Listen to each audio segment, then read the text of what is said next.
I told you last week, after waiting 15 weeks, I finally have been notified that my driver's license is right across the road from where we are at Gallows Hill.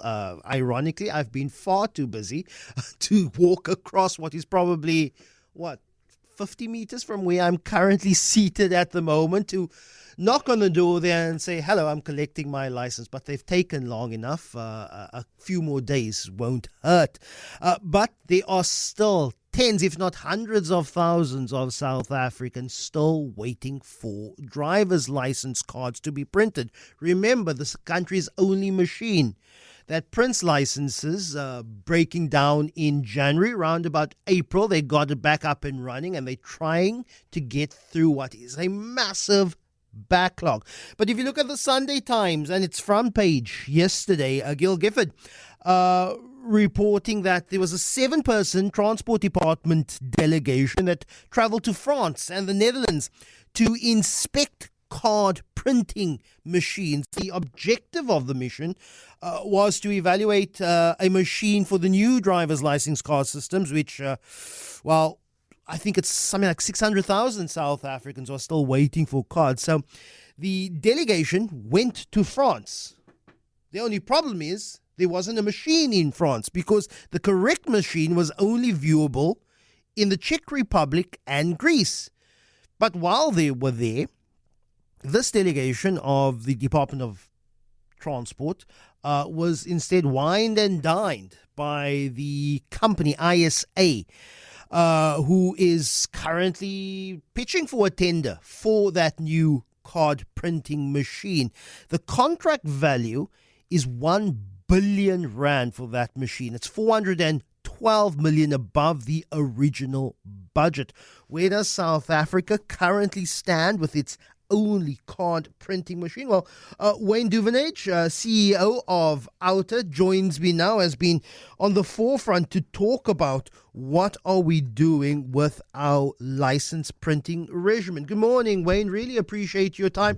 What do you know about this failed trip? And well, can't be failed if you enjoyed a nice time out whining and being wined and dined in Paris if you're a Department of Transport official. But what do we know about this failed mission to France? Good morning. Good morning. No, it was just a waste of time and money. Not really money because I didn't pay. IDEMIA, the card printing company that was trying to sell them the machine, took them over there. We believe it was just part of the whole corrupt agenda that was at play. And that happened before the announcement of the tender, which took place September last year. But the real problem was what we uncovered with the whistleblowers, how this whole bid evaluation was manipulated to get IDEMIA to be the last company standing and win this tender. And it had gone up from just under 500 million to closer to 1 billion rand. Just everything had wrong. All the hallmarks of corruption and gross maladministration, which is why we're pleased the minister heard our calls for this tender to be scrapped. She got the Auditor General involved, who came to our offices, got all the facts, and eventually said, look, scrap the tender. But it is now with court. The minister wants it to be made an order of the court before they start again. So we are many, many years behind where we should be right now to get this old machine replaced. From civil society, OUTA has intervened. Already the Auditor General has intervened on this particular matter. But remind us why in the year of 2025, South Africa only has one machine to print driver's license cards and only one machine can be sourced in Europe. Exactly. It's a concern we've raised for a number of years now. I mean, this tender was put out 3 times. Cancelled twice, 2 out of those 3 times, extended at the end. And as I said, we went to the DG a few years ago when we heard they were putting this tender out and said, please keep us informed. We want transparency. And they didn't do so. So why one machine? Who knows? They should have a backup. But quite frankly, this is a matter we've raised in the past. We have a government printing works They print and supply the current ID card. It has all the technological requirements to do the driver's license card. It'll cost us more than 30% less to have this card done by them. And we've asked that question. Now they are contemplating that. We've also asked them to extend the validity period to 10 years. Now they're contemplating that. There's so many inefficiencies in this department. And what happens is these departments build up these empires, make a lot of money out of these different services that they provide, and then they find creative ways to spend it. So we really need to sort this one out, plus many others where this type of conduct happens regularly.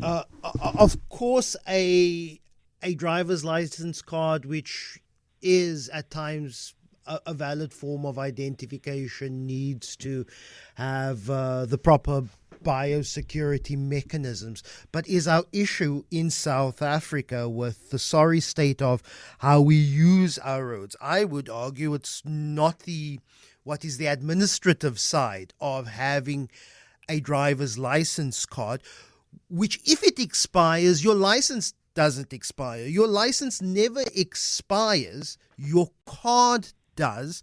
The only reason why you have to go every 5 years because they want to do a eye test on you to make sure that you are physically able to. But how is this falling into the public trust, into our road management system, and particularly if we look at the worrying state of